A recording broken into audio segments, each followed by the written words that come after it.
Oui, mais en fait, je me suis ralliée avec les ennemis parce que les ennemis, en fait, c'est eux les gentils. Et en fait, le côté de mon père, c'est en fait lui le méchant, machin, machin. Et aujourd'hui, j'ai littéralement lu zéro. Genre, zéro. Préparation du setup pour lire. Donc, Foxglove King. 1, 2, 3. Foxglove King. Hello tout le monde, bienvenue dans un nouveau vlog Romantaisie, encore un bien sûr.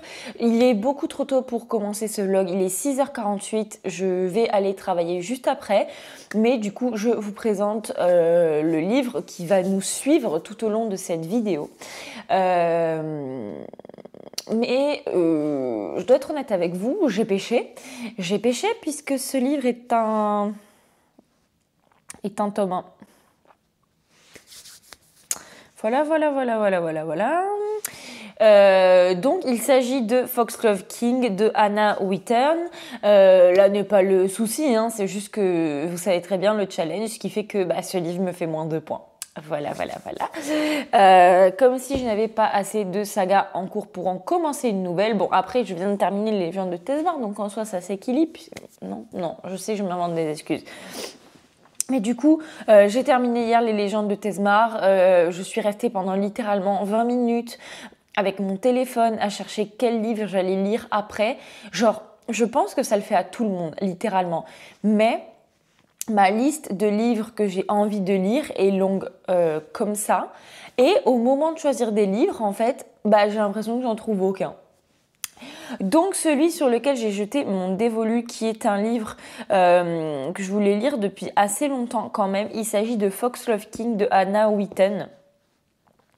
Qui est publié en français chez Brajlon, donc qui est traduit en français, qui est une romantaisie. Donc, le truc qui me fait poser question, c'est que vous allez voir pourquoi je l'ai choisi, mais il est censé avoir de la romance et tout, mais c'est marqué dès 12 ans. Donc, je sais pas. Mais au niveau du résumé, je vais vous lire rapidement le résumé. Un royaume décadent inspiré d'une cour de Versailles gothique. Donc déjà, ça m'a eu, étant donné que tout ce qui est cour, etc. Et gothique, on est le 15 novembre, donc techniquement, on n'est plus trop dans la vibe halloweenesque et spooky, mais on va dire qu'on y est toujours un petit peu. Une nécromancienne traquée, dissimulant une magie des morts interdite.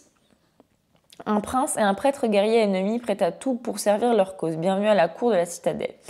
Ce qui m'a eu aussi, c'est le fait que la fille elle soit nécromancienne, une magicienne nécromancienne, qui me fait peut-être penser que ça rattrapera le livre The Coven que j'ai lu il y a pas longtemps, qui était aussi avec une fille qui était nécromancienne, que je n'avais pas aimé, qui m'avait très déçue. Donc je me dis peut-être ça rattrapera. Du coup, de quoi ça s'agit ? À 13 ans, Laure a échappé aux griffes d'un culte secret officiant dans les catacombes de la ville de Delair. Depuis 10 ans, elle suit une unique règle, ne pas se laisser reprendre. Devenue trafiquante de poison pour le cartel qui l'a prise sous son aile, elle s'efforce de rester dans l'ombre et de garder le secret sur son affinité illicite avec la Mortem, la magie de la mort qui la lie irrémédiablement à la cité. Déjà, culte secret, catacombes et tout, ça a l'air trop bien.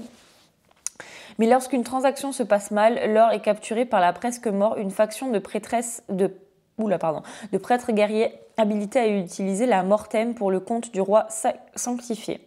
Laure pense être une promise au bûcher Or, le roi semble avoir d'autres intentions. Des villages entiers sont en train de disparaître aux confins du royaume, sans explication rationnelle, et Laure est confrontée à un choix. User de sa magie pour enquêter et démasquer les responsables de la cour de la citadelle ou être exécutée.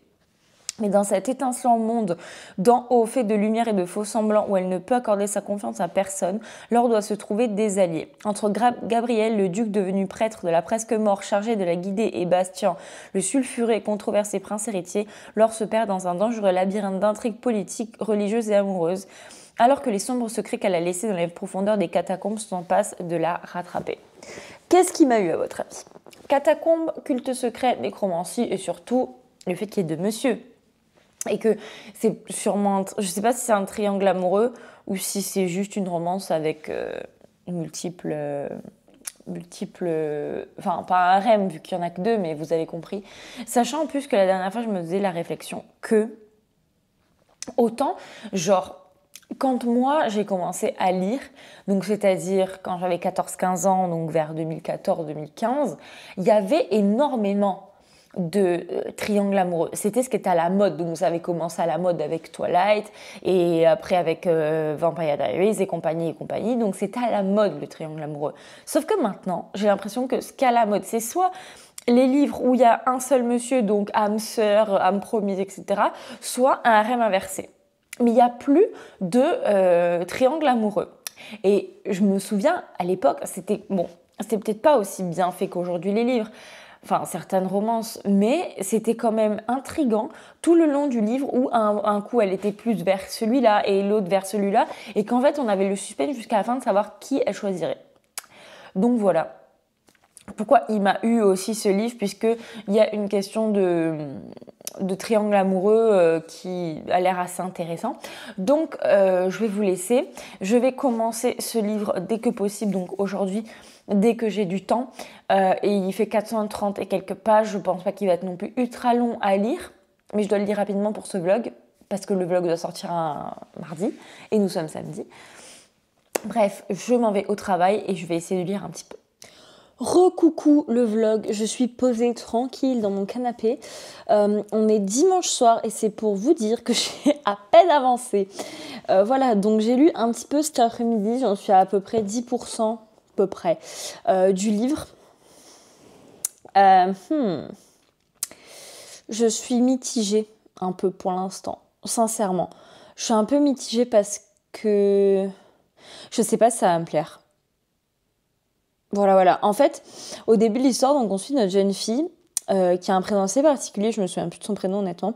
En fait, genre, elle a été plus ou moins, adoptée entre gros guillemets par, quand elle avait 13 ans, par deux femmes qui sont à la tête d'un réseau de trafic d'une substance en fait, qui s'apparente à de la drogue finalement. Et en fait, elles sont à la tête de ce trafic. Et elle, en fait, elle s'est un petit peu fait adopter par elle et elle fait des missions pour ces deux femmes, entre guillemets, donc elle trafique de la drogue. Donc on la découvre dès le début, elle est dans une misère genre absolue, où elle se bat pour manger et tout ça. Et en fait, elle a une magie interdite en fait qui s'appelle la mortem. Donc en gros, elle est nécromancienne. Donc elle a la magie de la mort. Et en fait, on découvre qu'à un moment donné, elle se fait un petit peu attraper donc par les forces du pouvoir, je pense, un truc comme ça. Et en gros, elle se dit bon, c'est la fin, je vais me faire exécuter, tout ça. Et finalement, elle découvre qu'elle va pas se faire exécuter, mais qu'en fait, le roi, donc c'est le roi déchu, il me semble qui s'appelle comme ça, va l'utiliser, en fait, va pas la tuer et va l'utiliser en fait pour des missions. Voilà, donc j'en suis là. Et en fait, elle découvre en fait que c'est une des deux femmes qui l'avait adoptée entre guillemets, qui l'a livrée entre guillemets à ce qui est attendu un piège exprès pour qu'elle soit capturée et tout ça, et que c'est elle qui l'a livrée là-bas quoi. Donc elle lui dit oui, mais ce sera pour ton mieux et tout ça. Et j'en suis pile poil à ce moment-là. Et honnêtement, c'est un peu compliqué dès le début. Je trouve que en fait, il y a énormément d'informations d'un seul coup. Genre, c'est super dense. Et même si j'ai déjà lu des romantaisies où, pareil, il y a énormément d'infos d'un coup. Et du coup, on a plein d'infos sur le monde et tout ça d'un coup. Mais en fait, certaines romantaisies, c'est fluide. Et là, je sais pas, j'ai l'impression que c'est un peu saccadé, pas trop fluide. Je sais pas comment expliquer, mais pas trop fluide en fait. Et pour l'instant, ça me dérange. Donc pour l'instant, je vais continuer à le lire, bien sûr. Je vais pas m'arrêter à 10%. Je vais voir comment ça va par la suite. Mais pareil, le caractère de notre jeune fille, elle est très... Bon, après, c'est en raccord avec l'univers dans lequel elle a grandi, mais elle est très... à manipuler les gens et tout ça. Donc ça, pareil, ça m'a un peu bof plu.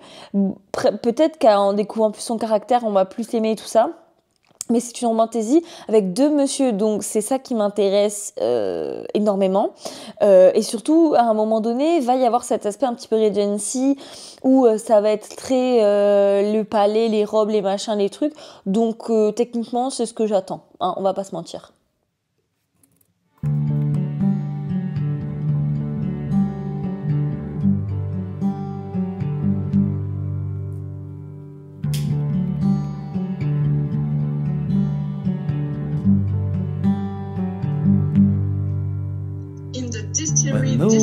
winds blow through the empty pathways of my mind, and the rivers flow like the world has told them not to stop. Stand my ground, hear the sound. Du coup, j'ai un petit peu avancé ma lecture. Honnêtement, un peu. Je vais regarder à combien de pourcents je suis. Honnêtement, j'ai pas fait de miracle non plus. Là, il est actuellement 22h28. Je reviens du restaurant. Donc, concrètement, je ne sais pas. Le temps de me démaquiller, de me doucher, blablabla. Si j'aurai le temps d'en avancer plus. C'est pas du tout ça que je voulais voir. Ce n'est pas grave. J'en suis à 23%. Donc comme je vous l'ai dit, je n'ai pas fait des miracles non plus. Mais néanmoins, mon avancée de la lecture, c'est un petit peu... Je commence, je pense, à rentrer dans la partie intéressante de ce roman. Étant donné que du coup... notre jeune fille, donc elle s'appelle Laure, elle s'est fait capturer et tout ça, elle pense qu'elle va mourir et finalement le roi lui demande en fait de devenir son espionne et en fait on vit dans un monde un peu comme dans toutes les romantésies où il y a une frontière et il y a des menaces à la frontière et en fait le roi soupçonne quelqu'un de pactiser avec l'ennemi et qui lui divulgue des informations en fait sur leur royaume et en fait il soupçonne que c'est son propre fils, donc en fait sa mission ça va être d'espionner son propre fils tout simplement. Donc le fils qui fait partie de No Love Interest puisqu'il y a deux messieurs parce que c'est un triangle amoureux et du coup ça commence à partir de devenir intéressant à partir de là parce qu'en fait du coup elle va intégrer la noblesse et en fait notre deuxième monsieur en fait il y a une sorte de société d'ordre et en fait c'est des sortes de moines et donc c'est des personnes qui combattent le mal etc. Et donc du coup, elle va être avec l'autre monsieur, donc qui fait partie de cette société, donc qui est censé être un moine, donc qui est censé être chaste, donc avoir fait le vœu de chasteté, donc comme les moines. Et ce qui va être très intéressant avec ce monsieur, c'est que elle va habiter donc au château avec le monsieur qui est un moine du coup, donc et dans les mêmes appartements ils vont être donc. Vœu de chasteté plus proximité forcée. À mon avis, il y a un petit vœu de chasteté qui va sauter à un moment ou à un autre, je vous le dis. Et surtout, donc ce fameux monsieur, donc en fait, c'est un ancien prince d'un des royaumes en fait qui s'est fait prendre aux mains des ennemis, en fait qui a un petit peu pactisé avec l'ennemi. Et du coup, lui, c'est le fils de ce royaume, et du coup, lui, il était contre en fait pactiser avec l'ennemi, donc il est parti dans cet ordre-là, sauf que personne n'était au courant par le roi. Mais du coup là, il va lui dire, en fait, tu vas retourner à la cour avec ton vrai titre, en fait, tu vas montrer à tout le monde qui tu es vraiment. Et donc du coup, Laure, tu vas dire que c'est ta cousine. Donc c'est comme ça qu'elle va être intégrée à la cour et qu'elle va pouvoir se rapprocher de mon fils pour soutirer des informations, voir si c'est lui le traître. En gros, c'est ça le pitch. Donc déjà, donc le prince, c'est un petit peu tout le monde le regarde, il adore avoir l'attention sur lui, machin. Et notre autre monsieur est très renfermé sur lui-même, très discret et tout ça. En plus, il a un handicap puisqu'en fait, il lui manque un œil, donc il a un cache-œil, donc handicap et particularité physique. Donc ce genre de représentation, j'aime beaucoup. C'est pas nos monsieur parfaits, etc., même si le prince est décrit comme quelqu'un de parfait. Et du coup, ça commence comme ça. Donc en fait, on va la voir faire son premier bal à la cour et forcément, elle attire l'œil du prince vu que c'est un peu de la chair fraîche à la cour, etc., Donc du coup, pour l'instant, j'ai très hâte de voir le rapprochement avec notre monsieur avec qui est censé aller être la cousine, parce que je veux de chasteté plus proximité forcée, plus le fait qu'ils doivent maintenir quand même les faux semblants que c'est sa cousine, ça promet de faire des scènes incroyables, ça promet d'être explosif. Et j'ai une petite intuition, attention, cet extrait va être très important à la fin du livre, voir si j'ai eu raison ou si j'ai eu tort. J'ai l'impression que en effet, le traître, c'est son fils, et que en gros, il va la rallier un peu à sa cause pour dire oui, mais en fait je me suis rallié avec les ennemis parce que les ennemis en fait c'est eux les gentils et en fait le côté de mon père c'est en fait lui le méchant machin comme un petit peu dans toutes les romantésies où finalement nos héros se rallient à la rébellion. Écoutez bien ce que je vous dis et on verra à la fin du livre si j'ai raison. Hello le vlog, hello le vlog, nous sommes mardi après-midi, il est plus ou moins 13h et quelques, voilà 13h18. Le plan de l'après-midi, c'est que je suis en train de me faire un thé, donc ma bouilloire va vous casser les oreilles, donc je vais essayer de m'éloigner un peu. Oh, voilà. Du coup je vais me faire un thé. Je vais vous le montrer juste après. Le plan, c'est que en fait, je tourne au fur et à mesure du mois de novembre des petits morceaux de vidéos ou des vidéos entières pour les vlogmas, puisque je vais faire des vlogmas, donc un vlog par jour.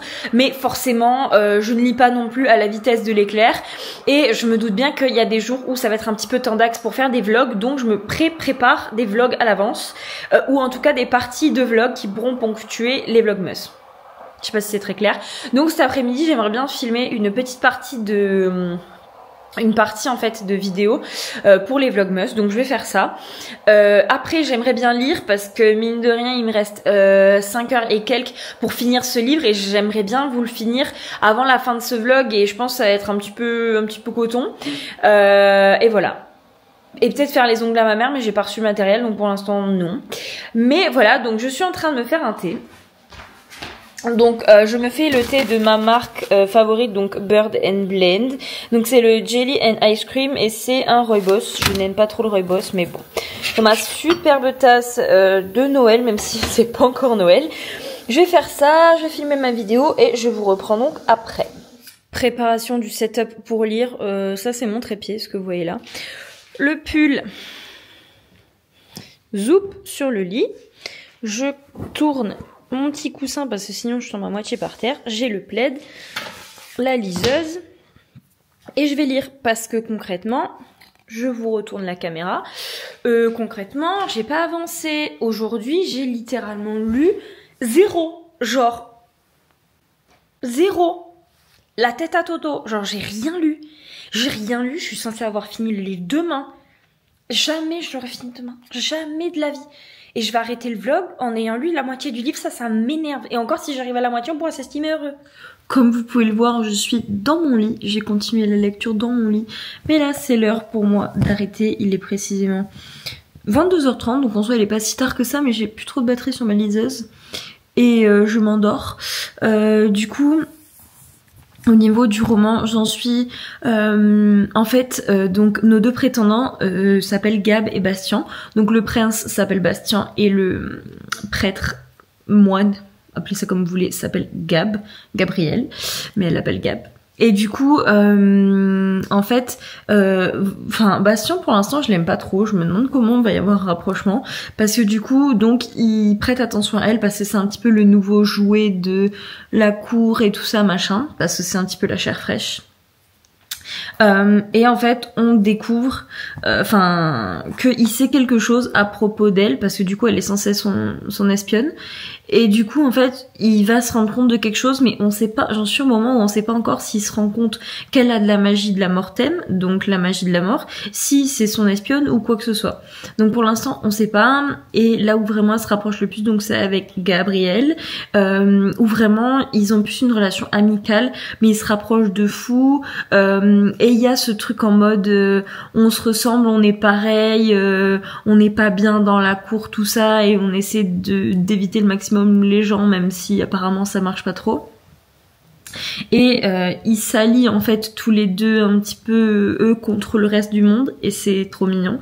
Et du coup là j'en suis à un moment où du coup ils sont dans leurs appartements, et elle lui dit oh là là j'en peux plus, j'ai besoin de sortir, mais où c'est qu'on pourrait aller, en gros un endroit où il y a personne de curieux quoi.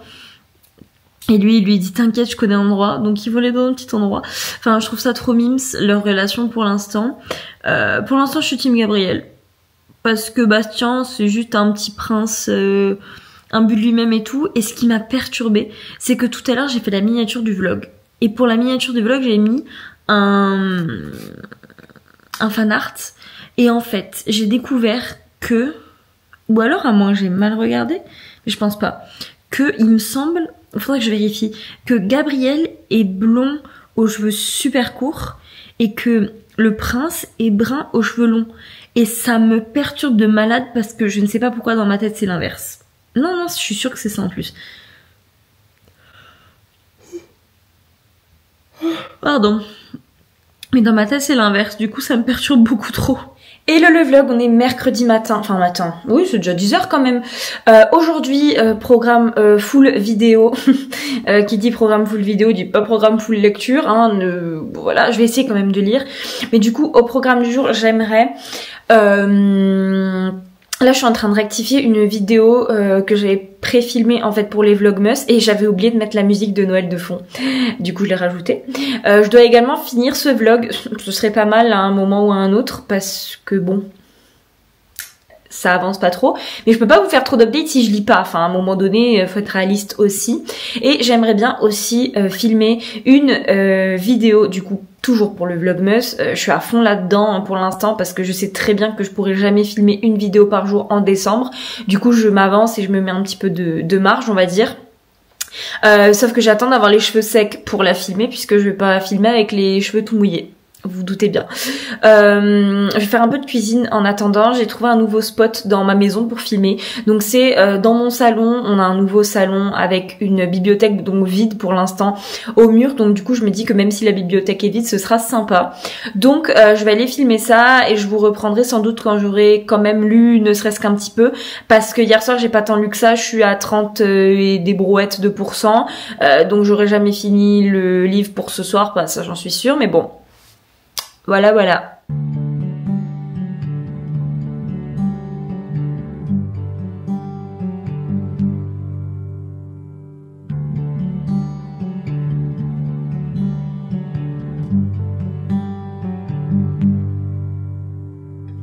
When the wild winds blow through the empty pathways of my mind,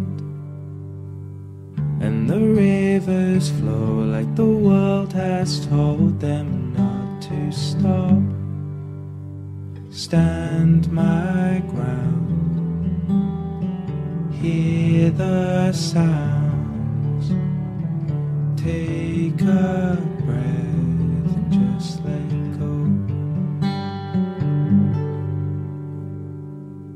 The leaves fall slower than Je peux they finalement have. vous faire un final update sur ce livre, donc Foxglove King. Le titre est super dur à dire. Du coup, ce sera pas un coup de cœur, mais ça va beaucoup mieux que par rapport au début. Par rapport au début, j'avais vraiment du mal à me mettre dans l'histoire, mais finalement, au fur et à mesure, en fait, quand les romances commencent à plus prendre de la place, ça va mieux. Par contre, c'est relativement très slow burn, je vous préviens tout de suite. J'espère que les tomes d'après, j'attrape mon ordinateur parce que j'ai mes notes, mais j'espère que les autres tomes, je sais pas combien de tomes sont prévus, mais j'espère que les autres tomes... On va avoir un peu plus d'action parce que c'est très slow burn, non ? Faut pas être pressé les enfants. Sachant qu'en plus notre jeune fille donc Laure elle ose pas vraiment s'aventurer d'un côté ou de l'autre parce que ce soit d'un côté ou de l'autre il y a des choses qui la freinent parce que Bastien donc qui est le prince je vous rappelle en fait elle sait pas vraiment si elle peut lui faire confiance ou quoi donc elle ose pas trop et de l'autre côté Gabriel donc qui est censé être un moine donc il est censé être chaste donc elle ose pas non plus. Donc au niveau de la romance, en fait, voilà, ça se distingue relativement. Donc ma romance préférée personnellement, c'est avec Gabriel. Voilà, j'ai adoré Gabriel. J'ai adoré Gabriel parce que du coup il doit rester chaste donc ce qui fait que leur attachement se construit vraiment de manière mentale plutôt que physique en fait genre c'est super chaste entre eux et c'est vraiment il y a un attachement genre émotionnel genre et lui il est tout le temps c'est un peu le symbole de je suis tout le temps là pour toi je suis ton allié et tout ça. Bah déjà, elle est beaucoup plus souvent avec Gabriel qu'avec Bastien. En fait, Bastien, c'est juste des petits trucs qui se passent comme ça spontanément. Là, elle est beaucoup plus en fait avec Gabriel. Bah, ils partagent les mêmes appartements, ils partagent le même secret dans le sens on est cousins alors qu'ils sont pas du tout cousins. En fait, ils se comprennent parce que lui aussi, il a une affinité avec la magie donc de la Mortem. Donc il la comprend sur sa magie, il la comprend sur les souffrances qu'elle a pu avoir dans son passé, il la comprend sur plein de trucs et c'est ce genre de relation en mode je te comprends, on est pareil, machin, et personnellement c'est moi ce que je préfère maintenant. Du coup, à la fin du livre, il est un petit peu tiraillé entre le fait de se dire, mais du coup, est-ce que je continue à garder mon vœu de chasteté comme je me suis engagée, ou alors j'avoue mes sentiments alors quoi. Et par contre, lui, c'est trop mignon parce qu'il est jaloux. Il essaie de pas trop le montrer, mais il est jaloux de Bastien. Quand Bastien, il est en mode non, mais moi, j'ai grave confiance en moi, nanana et tout. Lui, déjà, vis-à-vis de sa particularité physique, donc il lui manque un œil, il est beaucoup moins confiant, il est en mode un peu jaloux et tout, moi j'aime bien. Et par contre Bastien, lui, c'est celui que j'aime un peu moins parce que c'est vraiment l'image du prince égocentrique avec ses petites manières de prince et ses petites mimiques. Et lui en fait, comme notre personnage principal donc féminin, donc Laure, en fait on sait pas si on peut lui faire confiance. Donc on a du mal à s'attacher à lui, j'ai trouvé, parce que du coup à chaque fois qu'il fait un truc par rapport à Laure, déjà on sait pas s'il sait qu'elle l'espionne ou pas, donc déjà on sait pas sur quel pied danser, et en plus de ça on sait pas si tout ce qu'il fait c'est pour servir ses intérêts personnels, genre pour sa petite gueule quoi, pour sa petite tête à lui, ou alors si vraiment c'est parce qu'il aime bien Laure. Donc forcément on sait pas trop sur quel pied danser, et autant avant je pense que c'est lui que j'aurais préféré parce que c'est un peu le bad boy nanana et tout, moins rassurant et tout, autant maintenant non. Et du coup au niveau de l'intrigue principale, donc hors romance, donc au niveau de cette magie et tout ça, elle doit aider le roi avec sa magie donc de la mort. En fait petit à petit l'étau se resserre autour d'elle parce qu'en fait elle doit faire tout ce que le roi lui dit de faire avec sa magie, et elle est obligée d'y arriver parce que le roi il veut des résultats, mais elle peut pas lui dire non parce qu'il est en mode tu veux me dire non, ok, je peux te mettre sur le bûcher, y a pas de souci. Donc elle est obligée de faire ce qu'il veut, et à la fin du premier tome, du coup on a genre grave des révélations, énormément de révélations sur finalement le but de tout ce qu'elle est censée faire avec sa magie en fait, parce que du coup forcément retournement de situation, on découvre que le pouvoir en place n'est pas vraiment bon, etc., enfin comme dans beaucoup de romantasy, et la fin reste assez ouverte sur pas mal de choses, notamment sur la romance, puisqu'à la fin du coup du tome 1, comme je vous dis, c'est grave slow burn, donc elle a absolument pas fait de choix, et je pense que ça va traîner sur les autres tomes puisque c'est ça aussi qui nous tient un peu en haleine, et on reste en fait sur toutes les révélations qu'il y a eu sur cette fameuse magie. Du coup j'ai adoré ce premier tome, ça a été beaucoup mieux au fur et à mesure de ma lecture comme je vous disais, et heureusement parce que le début vraiment j'ai eu du mal, j'ai dû m'accrocher pour me mettre dedans parce que j'y arrivais pas du tout au début. J'espère que ce vlog vous aura plu, n'hésitez pas à me dire dans les commentaires si vous l'avez lu, Fog Love King, ou si vous avez envie de le lire, et mettez des emojis roses dans les commentaires puisqu'il y a un peu de rose sur la couverture. Voilà, j'espère que cette vidéo vous aura plu, et jusqu'à la prochaine vidéo, je vous dis bye.